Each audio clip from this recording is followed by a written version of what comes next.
Deelan was not like other boys. He didn't dream of spaceships or robots, he dreamt of ham. Specifically the thinly sliced honey roast ham from Tesco. Every day, Deelan would savor 2 slices of this ham in his sandwiches. It was a ritual, a symphony of taste and texture. Life was good. Life was full of ham. I lived in a small, ordinary house in Gloucester. It was a happy home. My mum doted on me. My dad told terrible jokes. But most importantly, the fridge was always stocked with my beloved ham. He would often peek inside just to admire the neat pink stack. Life was good. Life was about to get much, much worse. Deelan's world crumbled. How could Tesco betray him like this? His beloved ham gone? It's not the same, Mum. Deelan wailed, collapsing onto the supermarket floor in despair. People pointed and whispered. His mum went scarlet with embarrassment. Back home, Deelan refused to eat. He lay in bed clutching his empty lunchbox. His mum tried everything. She made him his favorite meal, macaroni and cheese. She even promised to buy him a new video game. But nothing could console him. I was heartbroken. I felt lost and alone. Suddenly, a thought pierced through Deelan's fog of despair. John Pork, his best friend. Surely John would understand his pain. John was a connoisseur of fine meats. He always traded sandwich fillings with Deelan at school. He would know what to do. John, it's me, Deelan. Deelan exclaimed, relief flooding his voice, but something was different. John sounded strange, distant.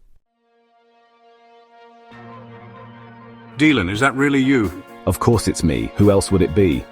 Listen, Deelan, we can't be friends anymore. What are you talking about? Why not? I've moved on, Deelan.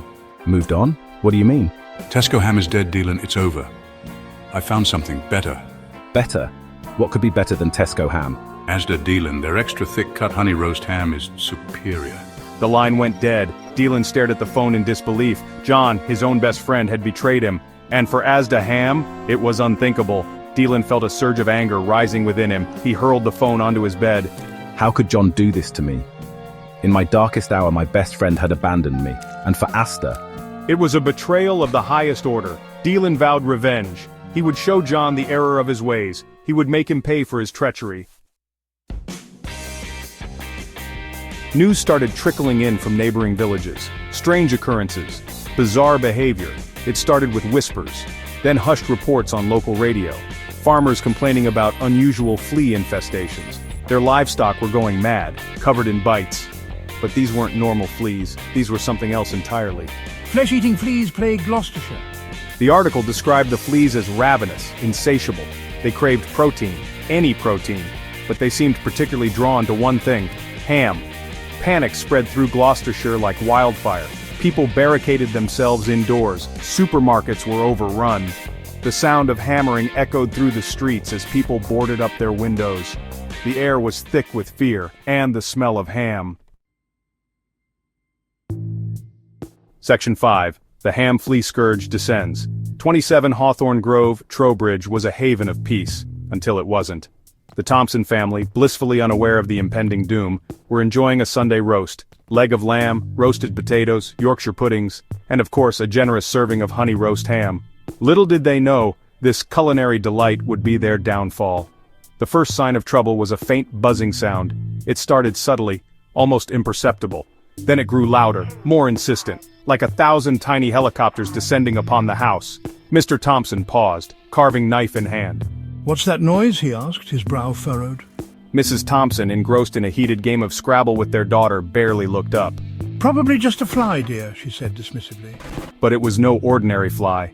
The buzzing intensified, morphing into a high-pitched whine that set teeth on edge. Then, it happened. A dark cloud materialized outside the windows. A writhing, pulsating mass of tiny bodies. The ham fleas had arrived. The Thompson family watched in horror as the fleas swarmed the windows. Their tiny bodies, barely visible to the naked eye, were a terrifying sight en masse. They pressed against the glass, their insatiable hunger evident in their frantic movements. The buzzing reached a deafening crescendo. "Close the windows!" Mr. Thompson roared, but it was too late. The fleas were already squeezing their way through any gap they could find. Under the door, through the air vents, even down the chimney. The Thompsons' peaceful Sunday roast had descended into chaos. Screams filled the air as the fleas descended upon their unsuspecting victims. They were relentless, biting, tearing, consuming. The smell of ham, once so enticing, now filled the air with a sickening sweetness. The Thompson family, overwhelmed and outnumbered, could only cower in fear. Ham, delicious ham, we shall feast. The ham flea invasion had begun, and the Thompson family could only hope for a miracle. Bin surgery, a sentient trash bin with a penchant for the dramatic, stood on the curb outside 27 Hawthorne Grove. He had seen a lot in his time, but nothing could have prepared him for the horror unfolding before his very eyes. Oh, the humanity. Ham, my beloved Ham, devoured by these fiends. Bin surgery wailed, his voice echoing down the empty street. He had always appreciated a good ham sandwich crust. The salty, savory scraps were a delicacy in his world. What has become of this world? Where once there was ham, now there is only carnage. He watched in despair as the last of the Thompsons' ham disappeared into the ravenous swarm. A dark day indeed. He muttered, his voice heavy with sorrow. The ham flea invasion had begun, and bin surgery, along with the rest of the world, could only watch in horror. The ham flea invasion had a profound impact on Gloucestershire. The once peaceful county was now a desolate wasteland. Empty ham packets littered the streets, a stark reminder of the feast that had transpired. The air, once filled with the aroma of freshly baked bread and blooming flowers, now carried a faint whiff of ham and decay. Could this all be my fault? Had my insatiable love for Tesco ham unleashed this terror upon the world? Deelan, barricaded in his bedroom with a year's supply of Tesco value baked beans, watched the news reports with a mixture of guilt and trepidation. Surrounded by ham, but at what cost? John Pork, meanwhile, had barricaded himself inside the local ASDA. His smugness had vanished, replaced by a gnawing fear. The ham fleas, it seemed, weren't particularly discerning when it came to brand loyalty. Just when all hope seemed lost, a glimmer of light emerged from the darkness. Professor Quentin Quibble, a renowned entomologist with a penchant for tweed and a remarkable resemblance to a startled hedgehog, had discovered the ham flea's weakness: marmalade. It turned out that these protein-craving fiends had an unexpected Achilles heel. The sticky, citrusy goo of marmalade gummed up their delicate mandibles, rendering them unable to eat. News of Professor Quibble's discovery spread like wildfire, offering a beacon of hope in the hamless gloom. Operation Sticky Situation. Operation Sticky Situation was launched, a county-wide effort to repel the ham flea invasion. Armed with jars of marmalade, catapults, and an arsenal of water pistols, the people of Gloucestershire fought back. The streets ran sticky with marmalade, but slowly, surely, the tide began to turn. The ham flea scourge was finally over. I learned a valuable lesson that summer. A lesson about the dangers of brand loyalty, the importance of friendship, and the unexpected power of marmalade.